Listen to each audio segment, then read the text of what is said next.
E aí, rapaziada, tudo beleza? Nesse vídeo eu irei falar sobre os 10 piores reis da ficção e da cultura pop e geek no geral. Só explicando pra vocês que eu coloquei nessa lista personagens que de fato governaram o reinado e eram chamados de rei. Nessa lista eu não coloquei ditadores ou governadores de modo geral, apenas personagens que são considerados reis na própria essência da palavra. E claro, não coloquei personagens que têm alcunha de rei, como por exemplo Gold Roger, que é conhecido como o rei dos piratas ou o rei do crime da Marvel, já que eles não exercem os critérios mencionados anteriormente. Nesse vídeo, para fazer algo mais apurado no sentido matemático, eu me baseei nos conceitos dos pilares do canal Ender Pitts, no qual sou muito fã mesmo, e gosto muito do conteúdo dele. Fica aqui a minha recomendação. Não que ele precise da minha divulgação, mas enfim, dê uma passada no canal dele e fale que vieram pelo Molinari Geek. E os 5 pilares são: nível de maldade, lealdade dos súditos, objetivos conquistados, inteligência e consequências negativas do seu governo. E agora vamos então para o top 10. E abrindo o nosso top 10, vamos para o universo de Black Clover, que nós temos uma figura muito importante que também governa de certo modo, que é o Rei Mago. Só que tanto o Julius Novacrono quanto o Asta, que se tornaram Rei Magos, são infinitamente melhores do que o atual rei do reinado do Reino Clover. Eu tô falando de quem? Augustus Kira Clover. Augustus é um homem muito preguiçoso e egocêntrico que acredita ser digno de elogio e respeito. Esse desejo de amor e admiração o deixa com uma inveja incrível de quem o tem, e deixa seu estado de espírito bastante frágil, sendo incapaz de suportar nem mesmo os insultos de ninguém. O Asta também destacou que ele tem pouco ou nenhuma aura e facilmente percebeu sua extrema mequinhez. Invejoso e patético, ignorante e, em última instância, fraco de vontade. Ele é inadequado para qualquer posição de poder ou liderança, pois isso apenas revela suas muitas falhas e com pouco ele se preocupa com as pessoas que estão encarregadas de governar. Indo para os pilares agora, o nível de maldade de Augustus Kira Clover eu coloquei nota 5. Augustus é extremamente egoísta e classista e mesquinho, como citei anteriormente. Ele despreza plebeus, considera o sangue real superior e chegou a ordenar a execução de Asta e Uno simplesmente por eles questionarem sua autoridade. Porém, ele não é um genocida ou um torturador sistemático. Sua maldade vem com muito mais arrogância, preconceito e abuso de autoridade. E agora, o segundo pilar, lealdade dos súditos. Coloquei nota 2. Aquele é um desastre. O povo praticamente não o reconhece e não demonstra amor ou respeito por ele. Até nobres e cavaleiros mágicos demonstram pouco entusiasmo com sua presença. A situação fica ainda mais humilhante quando a população prefere claramente o Julius Novacrono, o antigo Rei Mago. Terceiro pilar, objetivos conquistados. Nota 2 também. Augustus consegue manter o título de rei e permanecer no trono, mas os objetivos pessoais, ser admirado, respeitado e reconhecido como grande líder, fracassam miseravelmente. Ele chega a tomar crédito por iniciativas de Julius por tentar parecer mais importante. Quarto pilar, nível de inteligência. Coloquei 1. Este provavelmente é seu pior atributo. Augustus possui enormes reservas de mana por ser membro da realeza, mas demonstra pouca compreensão de magia e estratégia. Durante o exame dos Cavaleiros Reais, teve dificuldade até para explicar as regras e precisou que o Julius intervisse. Sua própria ficha o coloca como inteligência 2/5 na wiki de Black Clover. E por fim, quinto e último pilar, consequências negativas do seu reinado. Coloquei nota 3. Augusto é um governante ruim e perpetua a estrutura classista do Reino Clover. Mas é importante não atribuir a ele todas as desigualdades do reino. O maior problema é sua incompetência e o fato de ocupar uma posição que poderia ser usada de maneira muito melhor. Suas decisões individuais também podem ser perigosas, como a tentativa de executar o Asta e Uno. Em resumo, ele é um rei patético em tudo que ele tenta ou se propõe a fazer, se tornando praticamente um rei insignificante, tanto para a bondade quanto para a maldade. Então, acaba que ele não fede nem cheira e fica na nossa última posição, com exatamente 60 pontos. E na nossa nona posição, indo diretamente para o universo de Angry Birds, nós temos o Rei Porco. O Rei Porco é o principal antagonista da série Angry Birds. Ele é o atual monarca do reino, tendo herdado o trono de seu pai, o rei Leonard Barbalama. Conhecido por sua infantilidade e ego super inflamado, o Rei Porco é um porco preguiçoso e mandão, que gosta de refeições constantes e cochilos às custas das necessidades básicas de outros porcos. Seu reinado foi marcado por um governo autoritário pela busca implacável pelos ovos dos pássaros, que ele procura comer para legitimar seu regime. Apesar das constantes batalhas entre ambos os lados, os pássaros são sempre capazes de proteger os seus ovos antes que o Rei Porco tenha a chance de consumi-los. Temendo o fato de que ele não tenha comido um único ovo em sua vida Possa ameaçar seu governo, o Rei Porco organiza regularmente cerimônias de comer ovos e tem um culto da personalidade construído em torno da propaganda e falsas alegações de realizações para se afirmar como único no poder. E agora analisando os pilares do Rei Porco. Nível de maldade, nota 4 de 10. Ele é um vilão, mas está longe de ser um monstro. Seu principal objetivo é roubar os ovos para comê-los. É egoísta, ganancioso e frequentemente coloca seus subordinados em situações perigosas, mas suas ações são retratadas de maneira extremamente cartunesca. Lealdade dos súditos, 8 de 10. Os seus subordinados porcos seguem o Rei Porco constantemente. Eles constroem fortalezas, máquinas e estruturas para ajudá-los a roubar os ovos. Mesmo quando seus planos fracassam repetidamente, continuam trabalhando para ele. É uma lealdade surpreendentemente alta. Objetivo conquistados, 3 de 10. Esse é o grande problema. O Rei Porco possui um objetivo muito simples: roubar os ovos. Ele consegue isso ocasionalmente, mas quase sempre os pássaros recuperam os ovos e destroem suas construções. Seu histórico de vitórias é bem ruim. Nível de inteligência, 5 de 10. Não considero o Rei Porco burro. Ele demonstra criatividade e consegue elaborar estratégias, construir fortalezas e utilizar máquinas para tentar superar os pássaros. O problema é que ele frequentemente subestima seus inimigos e insiste nas mesmas estratégias mesmo depois de falhar. E para ele não ter tomado um golpe de estado até agora, ele tem que ter minimamente uma certa inteligência, então por isso fica na metade. E consequências negativas do seu reinado, 4 de 10. O reino dos porcos causa bastante confusão e destruição. Nós estamos falando de um universo extremamente cartunesco. Não vemos consequências comparáveis às de governantes como outros exemplos que ele está no vídeo. Seus atos são principalmente roubos, conflitos e destruição de propriedades, resultando então na nota final de 1920, que dá a ele a 9ª posição no ranking dos piores vilões da ficção. E perdão por interromper seu vídeo, mas se você tá gostando, considere se inscrever e deixar o like no vídeo. Sério, me ajuda demais. Também aproveita e comenta se você tem algum rei que provavelmente eu esqueci de comentar nesse vídeo, ou alguém que você já sabe que vai estar nessa lista. E sério, hype o vídeo também, que isso me ajuda demais e dá uma moral imensa. E é isso, vamos então voltar pro vídeo. Indo agora para o universo de As Crônicas de Gelo e Fogo, ou Game of Thrones para quem é fã da série. E olha, uma obra que tem vilões ruins, reis no geral ruins, né? É Game of Thrones. Dá pra contar nos dedos os reis que realmente foram bons de fato. Mas, para não colocar praticamente a lista inteira só de reis de Game of Thrones, eu coloquei no mínimo 3. E para começar, acredito que seja o mais famoso entre todos eles, Aerys II, ou popularmente conhecido como o Rei Louco. Ele foi o último rei da dinastia Targaryen, o 17º rei de Westeros, e ele teve essa alcunha de Rei Louco por conta que ele enlouqueceu em determinado momento do seu reinado, acreditando que todo mundo estava conspirando contra ele, e começou a queimar as pessoas com fogo vivo. Então vocês terem ideia do nível dele. E agora indo para os pilares do Aerys Targaryen, o Rei Louco. Nível de maldade, 9 de 10. Aerys comete atrocidades terríveis, especialmente na fase final do reinado. Ordenou a execução de Rickard e Brandon Stark, torturou e matou pessoas, queimou seus próprios súditos e pretendia destruir Porto Real com fogo vivo.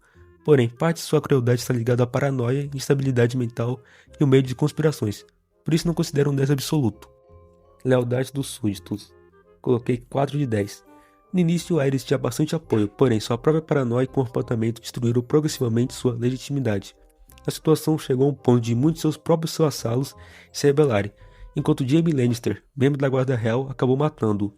A perda de lealdade é uma das maiores causas da queda da dinastia. Mas mesmo assim, ele ainda tinha Sam Barristan Selmy, Arthur Dayne e Geralt Hightower como guardas reais, então... Mas mesmo assim, a mão do rei dele, que era o Tywin Lannister, também traiu ele, mandando Montanha fazer o que ele fez com a Lyanna Martell. Então, ele perdeu completamente, logo após essa paranoia, a grande maioria da lealdade que ele tinha com os súditos dele. Objetivo conquistados, 5 de 10. Aerys conseguiu manter o trono de ferro durante décadas e inicialmente teve um reinado relativamente próspero. Entretanto, seus grandes objetivos políticos fracassaram completamente. Ele perdeu aliados importantes, provocou a rebelião de Robert e acabou deposto e morto. No final, perdeu o próprio reino. Nível de inteligência, 5 de 10. Essa é uma categoria complicada. Aerys não era um homem estúpido. No início do reinado, demonstrou ambição e capacidade política. Porém, sua paranoia foi destruindo sua capacidade de tomar decisões racionalmente. Ele também dependia muito de conselheiros e posteriormente passou a interpretar praticamente qualquer coisa como uma conspiração contra ele. Agora, consequências negativas do seu reinado. Eu coloquei 10 de 10. Aqui a Aerys merece a nota máxima. Seu governo contribuiu diretamente para uma guerra civil que matou inúmeras pessoas e derrubou uma dinastia que governava Westeros havia quase 300 anos. Além disso, deixou o reino devastado e tentou destruir Porto Real inteira com fogo vivo, incluindo seus próprios súditos. Então, só pro cara ter conseguido o feito de ter acabado com a dinastia Targaryen, mesmo muitos anos depois de eles terem perdido os dragões, eles continuaram no poder e chegando no reinado dele, ter a rebelião do Robert, significa a incompetência e a mancha que ele deixou no legado Targaryen. E agora o resultado da multiplicação, Aerys II, o Rei Louco, fica com 9.000 pontos e na nossa 8ª posição. E agora, dando spoiler do vídeo para vocês, os próximos dois a ocupar a posição de 6º e 7º lugar também são reis de Westeros, reis Targaryen, e eles ficaram com a mesma pontuação, ficaram empatados. Então, critério de desempate foi totalmente pessoal.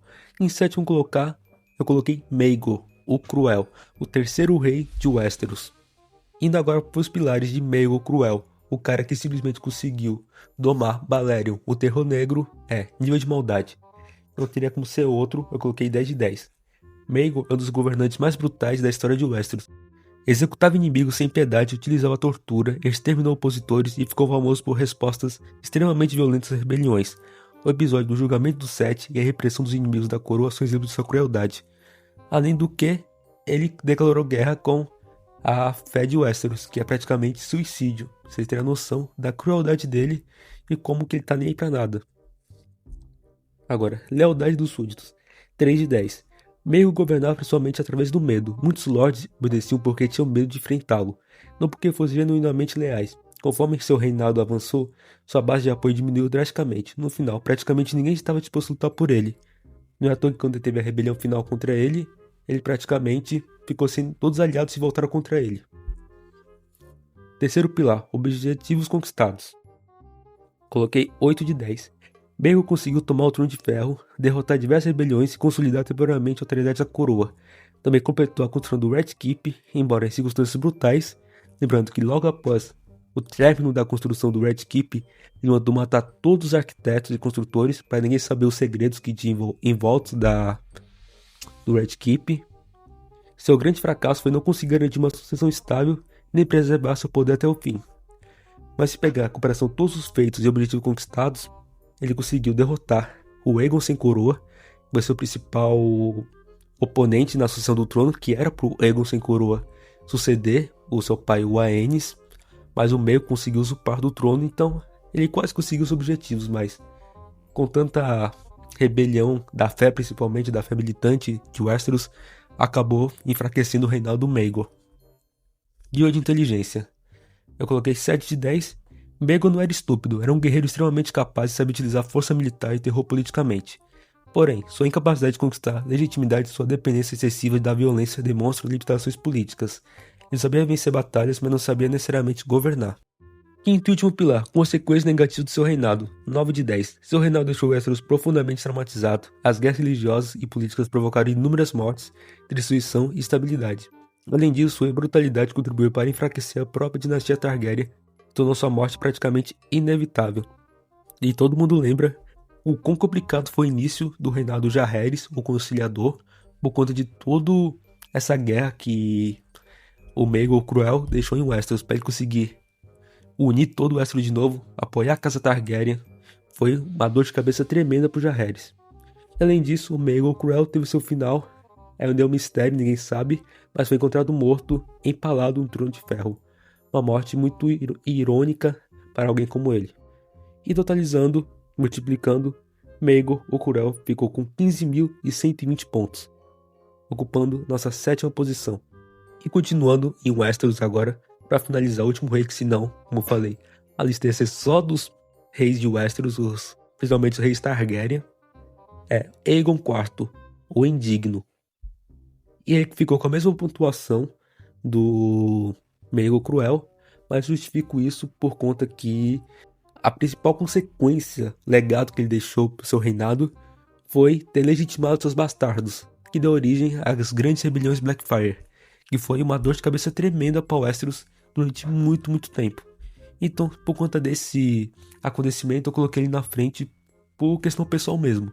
Mas se você discorda, deixa aí nos comentários o porquê que você acha que o Maegor deveria estar na frente do Aegon IV, o Indigno.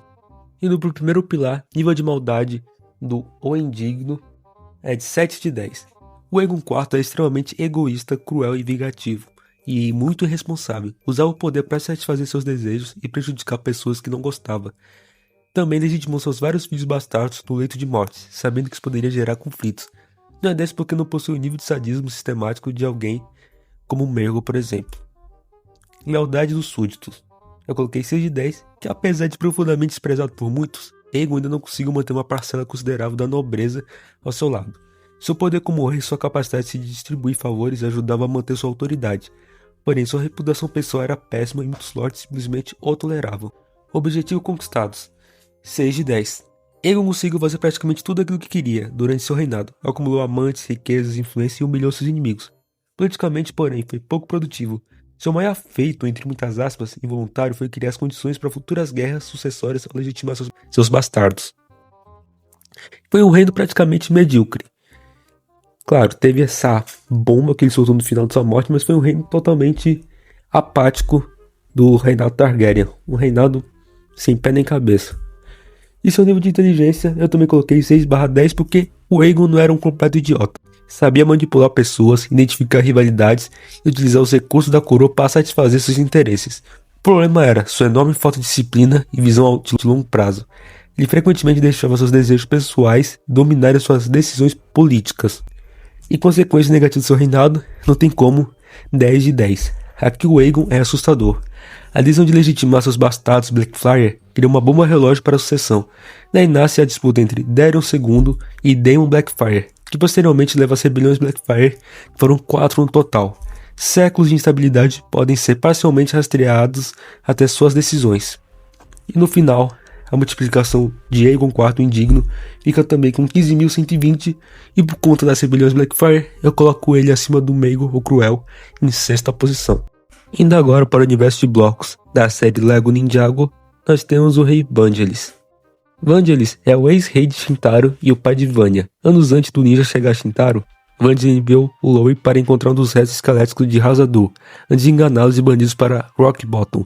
Ele então conseguiu o poder de ressuscitar os despertos enquanto assumiu o controle das dungeons de Shintaro, e forçava os Geckos e Manso a minerar Benjenstone para ele, que ele negociou no mercado negro com Harumi. Após sua ascensão ao poder nas dungeons, ele ficou conhecido como o Feiticeiro da Caveira. Indo para os pilares do rei Vangelis, de de maldade. Eu coloquei 9 de 10. Vangelis é extremamente cruel. Ele escraviza os Genkers e Munsi, utiliza o poder da Skull Sorcerer, ou Skull Dangerous, para manter seu domínio e não demonstra preocupação genuína com o sofrimento causado. Seu próprio povo é explorado para alimentar suas ambições. Lealdade dos súditos. 6 de 10. Ele consegue manter controle sobre Shintaro e possui subordinados que trabalham para ele. Mas essa lealdade é fortemente baseada em medo e coesão. Quando sua verdadeira natureza é revelada, ele perde o poder. E não vemos tanta devoção assim, claro, ele tem um respeito antes dele ser descoberto, mas foi por conta da linhagem real dele, não por ele ser um bom rei de forma geral. Terceiro pilar, objetivo conquistados.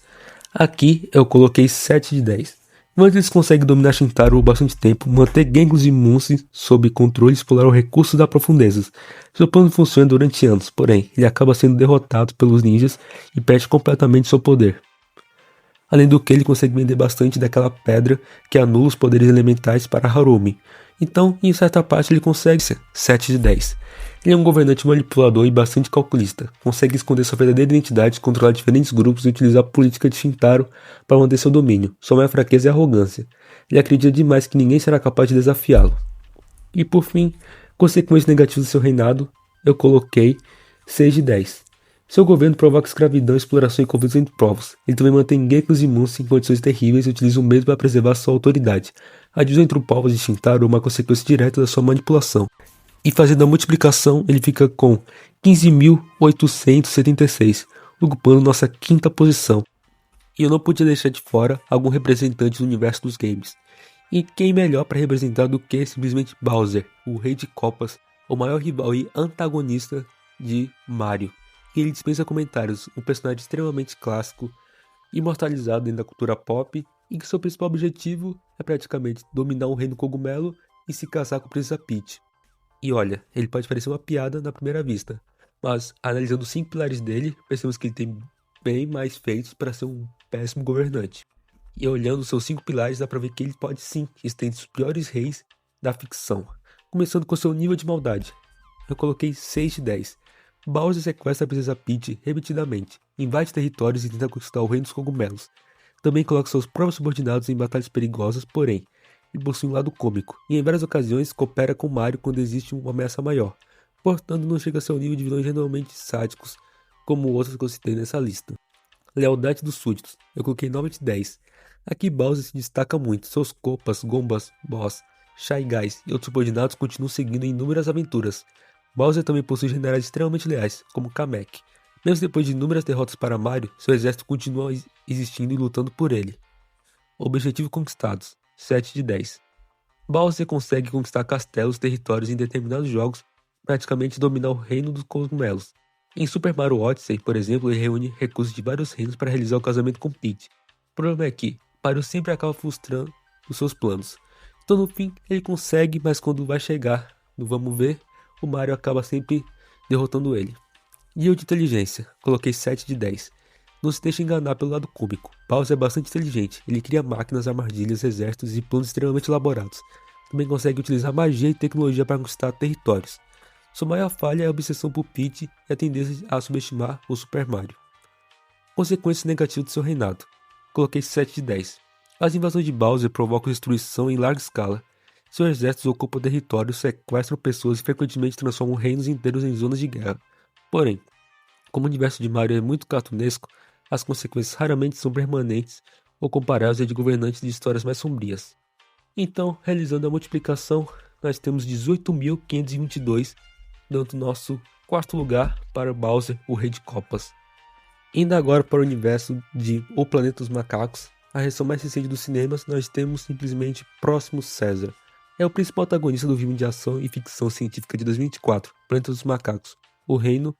O quarto filme da franquia reboot de Planeta dos Macacos é o rei tirano da colônia costeira dos macacos, o clã rebelde de macacos que proclama seguir os costumes e ensinamentos do César original, reunindo uma facção de guardas fanaticamente leais que saqueiam vilarejos em busca de novos recrutas relutantes.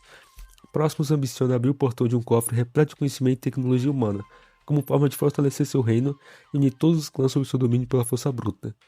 E sua frase marcante é: "Que dia maravilhoso!" Ele ainda fala uma frase que é bem emblemática para mim e demonstra seu nível de inteligência e quão complexo esse personagem. Em sua época, os humanos eram capazes de muitas coisas grandiosas, não é? Eles podiam nivelar montanhas, podiam falar através dos oceanos, eles podiam voar, Noah, como as águias voam. Mas agora, nós vamos aprender, os macacos vão aprender. Eu vou aprender, conquistar dentro daquele bunker. Indo agora para os pilares do próximo César. Nível de maldade. Eu coloquei 8 de 10. Próximos extremamente cruel e manipulador, escraviza outros macacos, usa humanos como mão de obra e não hesita em matar quem se opõe a ele. Porém, ele não é simplesmente um cara sádico. Acredita que está construindo um império e usando o legado de César para justificar suas ações. Isso impede uma nota 10. Lealdade dos súditos. Aqui eu coloquei 7 de 10. Ele consegue reunir uma quantidade enorme de macacos ao seu redor, fazendo com que muitos realmente acreditem nele, o grande líder. No ator que ele tem o seu braço esquerdo e o seu braço direito, que são fiéis escudeiros dele. Seu domínio é baseado tanto em autoridade quanto na promessa de um futuro grandioso. Porém, parte dessa lealdade vem do medo, da propaganda e da manipulação. Objetivo conquistados. Aqui eu coloquei 6 de 10. Próximos conseguiu construir um reino poderoso, reunir muitos seguidores, dominar outros clãs e avançar bastante na busca pelo conhecimento e tecnologia dos humanos. O grande problema é que, seu objetivo maior, abrir o cofre e obter o conhecimento humano, não é completamente alcançado. Logo que ele alcança o objetivo, vai tudo por água abaixo, literalmente. Nível de inteligência. Aqui eu coloquei 9 de 10. Esse provavelmente é seu maior atributo. Próximos compreende muito bem o poder da história e dos símbolos. Ele pega o nome de César e transforma sua figura em uma ferramenta política. Também entende a importância da tecnologia humana e percebe que conhecimento pode ser usado para se tornar seu reino muito mais poderoso. É um líder extremamente estratégico e manipulador. E consequências negativas do seu reinado. 8 de 10. Seu governo provoca escravidão, violência e destruição de outros grupos de uma enorme distorção do ensinamento de César. E transforma a filosofia originalmente baseada em coexistência e liberdade numa justificativa para conquistar e dominar outros macacos. Na cronologia atual do Planeta dos Macacos, essas consequências, esse legado que o Próximos deixou no Planeta dos Macacos, vai demorar bastante para eles conseguirem resolver. Então, deixou um legado bastante forte, uma consequência muito negativa para o universo de O Planeta dos Macacos. E fazendo a multiplicação, próximo César fica com 24.192 pontos, lhe garantido a terceira colocação no nosso ranking. E no universo de Hunter x Hunter, no arco das formigas quimeras, nós temos o Rei das Formigas, que é simplesmente o rei sem nome Meruem, que é simplesmente o filho da Rainha Formiga, que é uma raça de formigas que consegue se adaptar e evoluir de maneira muito rápido, muito rápido. Então, ele tem a força de diversos animais, de seres humanos extremamente poderosos que tem um Nen. Então, ele já nasceu super poderoso e ele praticamente tem um antes e depois do Meruem nascer em Hunter x Hunter. E analisando seus pilares. Nível de maldade do Meruem, 7 de 10. No começo, o Meruem é brutal. Ele considera humanos inferiores, mata sem hesitação e trata vidas humanas como recursos. Ele até trata formigas também que ele julga não ser fortes o suficientes para fazer parte do reinado dele, fracas. Não é à toa que ele mata o conselheiro e mata sua própria mãe também. Porém, com sua evolução com Komugi, muda completamente sua percepção. Komugi é uma humana e ele acaba simpatizando com ela, porque ele não conseguiu ganhar dela no joguinho lá. Ele passa a questionar sua própria natureza e demonstra compaixão, respeito e até humanidade. Por isso não colocaria uma nota 10 nele de maldade. Agora, lealdade dos súditos, 9 de 10. Meruem possui uma lealdade excepcional entre os guardas reais, Pitou, Povo e Op. São absolutamente devotos a ele. Eles estão dispostos a morrer pelo rei e colocam sua segurança acima de tudo. Poucos governantes de ficção conseguem esse nível de devoção. Objetivo conquistados. Aqui eu coloquei 6 de 10. Meruem consegue estabelecer domínio entre as formigas quimera e derrota praticamente qualquer adversário que aparece diante dele. Porém, seu grande projeto de dominar a humanidade não chega a ser concluído. A intervenção dos humanos, e principalmente a rosa em miniatura, encerra seu reinado, no qual ele morre por radiação. E ele também não chega a passar muito daquele território das formigas quimera. Se ele tivesse conseguido atravessar, porque as formigas quimera, na verdade, vêm do território negro em Hunter x Hunter. Eles acabaram parando lá, por consequência dos navios, tudo. Então ele consegue muitos feitos em relação fora daquele território. Mas com certeza, se ele tivesse conseguido seu objetivo, o estrago teria sido bem maior. Nível de inteligência, 10 de 10. Meruem é um gênio absurdo, aprende extremamente rápido, possui memória extraordinária e consegue compreender sistemas complexos praticamente de imediato. Um exemplo de sua evolução durante os jogos de Gunki contra Komugi. Ele começa a compreender padrões e estratégias cada vez mais sofisticadas. Além disso, demonstra enorme capacidade de análise e adaptação. Lembrando que eu acredito que até o final do arco das Formigas Quimera deve ter o quê? Umas 2-3 semanas no máximo de vida. Então, ele é um personagem extremamente novo e olha o nível de inteligência que ele tem. E consequências negativas do seu reinado, eu coloquei a nota 7 de 10. As consequências são devastadoras. Sob Meruem, humanos são tratados como alimento, escravos ou ferramentas. A simples existência das formigas quimeras sob seu comando ameaça a humanidade inteira. Além disso, ele foi o responsável por matar o líder dos Hunters, que é o Netero. E além disso, meio que de forma não direta, mas ele fez o Gon perder seus poderes na batalha que o Gon luta contra seus guardas reais, contra Pitou. Então, ele fez o protagonista perder todos seus poderes. Isso deixa uma consequência muito negativa dentro da história. Não foi tão grande como citei anteriormente, porque ele não conseguiu sair daquele território. Mas se ele tivesse conseguido sair, teria sido um estrago muito grande. E fazendo a multiplicação, o Meruem fica com 26.460 pontos, ocupando o segundo lugar. E agora vamos para o nosso primeiro lugar, que navegando no universo de One Piece, nós temos simplesmente quem? Don Quixote do Flamingo, o demônio celestial. Esse aí dispensa comentários, ex-membro da Chichibukai, da marinha, e também o antigo rei de Dressrosa, no Novo Mundo. Portador da Ito Ito no Mi, a fruta dos fios também. E líder da família Don Quixote, uma tripulação pirata extremamente poderosa. E agora analisando os pilares de Don Quixote do Flamingo. Nível de maldade, não tem como, 10 de 10. Don Flamingo é monstruosamente cruel, manipulou pessoas, escravizou e traficou armas. Utilizou a Akuma no Mi para transformar cidadãos em brinquedos e apagar suas memórias. Além de manipular emocionalmente pessoas próximas, ele também não demonstra praticamente nenhum remorso. Além disso, ele deu um golpe de estado no antigo rei e é difícil encontrar justificativa moral para suas ações. 10 de 10. Lealdade dos súditos, também é outro 10 de 10.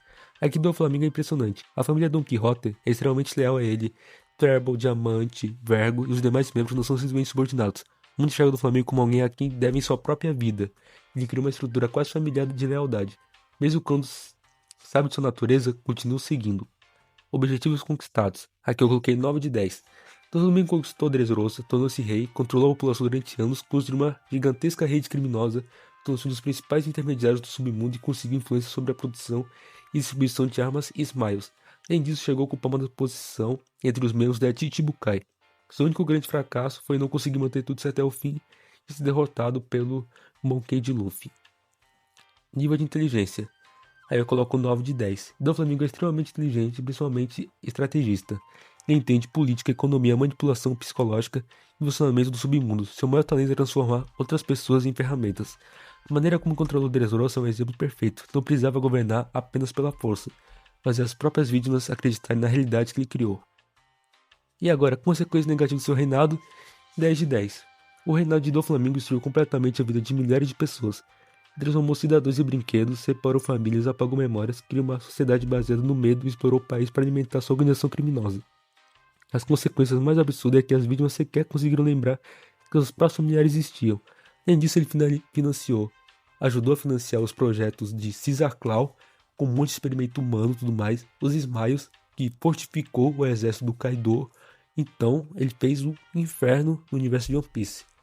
Então, não tem como, Doflamingo em primeiro lugar, com a multiplicação ficou simplesmente com 81 mil pontos, ficando então no ranking de pior rei da história da ficção da cultura pop geek. E é isso, rapaziada. Então essa foi minha lista dos 10 piores reis da ficção de todos os tempos. Eu espero que vocês tenham gostado desse novo formato de vídeo, como eu falei. Foi baseado em outro canal. Espero que não tenha nenhum problema, caso o criador esteja assistindo, entendeu? Só entrar em contato comigo. Sou um grande fã mesmo do Ender Beats. E é isso. Não se esqueça de se inscrever, deixar o like e comentar o que vocês acharam do vídeo. E se eu esqueci de alguém que é tão ruim quanto esse que eu citei. E é isso. Muito obrigado a todo mundo que assistiu até o final. Tamo junto e falou!